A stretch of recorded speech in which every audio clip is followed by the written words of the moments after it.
এক দশকেরও বেশি সময় ধরে চলা যুদ্ধের পর গত 4 বছর তুলনামূলক শান্তিতে ছিল ইয়েমেন।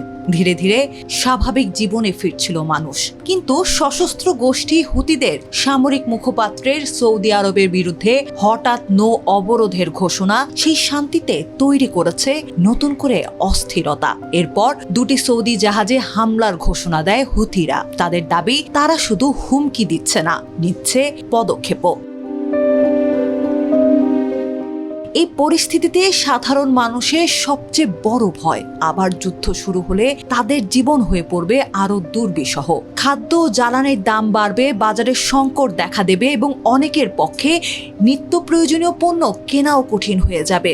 জাতিসংঘের হিসাব অনুযায়ী এরই মধ্যে ইয়েমেনের প্রায় 2 কোটি মানুষ মানবিক সহায়তার উপর নির্ভরশীল। নতুন সংঘাত শুরু হলে দুর্ভিক্ষের ঝুঁকি আরও বাড়তে পারে।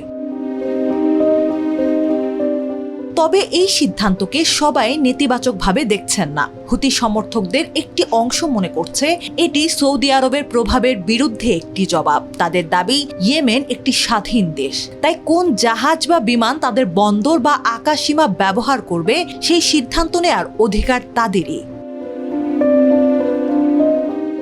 অন্যদিকে সরকারপন্থী ও হুতি বিদ্রোহীরা এই পদক্ষেপকে ইয়েমেনের স্বার্থ নয়, বরং ইরানের প্রতি আনুগত্যের প্রকাশ বলে মনে করছেন। তাদের প্রশ্ন, যুদ্ধের এত বছর হুতিরা সৌদি আরবের বিরুদ্ধে এমন অবরোধ দেয়নি, তাহলে এখন কেন? সমালোচকদের ধারণা, বর্তমান আঞ্চলিক উত্তেজনার মধ্যে ইরানের স্বার্থেই এই পদক্ষেপ নেওয়া হয়েছে। জর্ডানে মার্কিন ঘাঁটিতে সামরিক ড্রোন হামলা এবং যুক্তরাষ্ট্র ইরান উত্তেজনার ঘটনাও এই সন্দেহ আরও বাড়িয়েছে। ইয়েমেনের সৌদি সমর্থিত সরকারও আর চুপ করে বসে নেই। সরকার স্পষ্ট জানিয়েছে তাদের ধৈর্যের সীমা শেষ।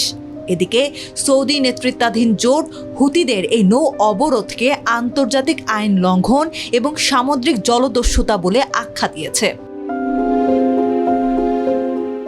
ইয়েমেনের রাজনৈতিক বিশ্লেষক সাদ্দাম আল হুরাইবির মতে, ইরান সরাসরি সৌদি আরবের সঙ্গে সংঘাতে না গিয়ে হুতিদের ব্যবহার করছে। তবে এই কৌশল শেষ পর্যন্ত হুতিদের জন্য বড় বিপদ ডেকে আনতে পারে, কারণ এই নৌ অবরোধের জেরে সানা ও আশেপাশের এলাকায় নতুন করে বড় ধরনের সামরিক অভিযান শুরু হওয়ার আশঙ্কা রয়েছে।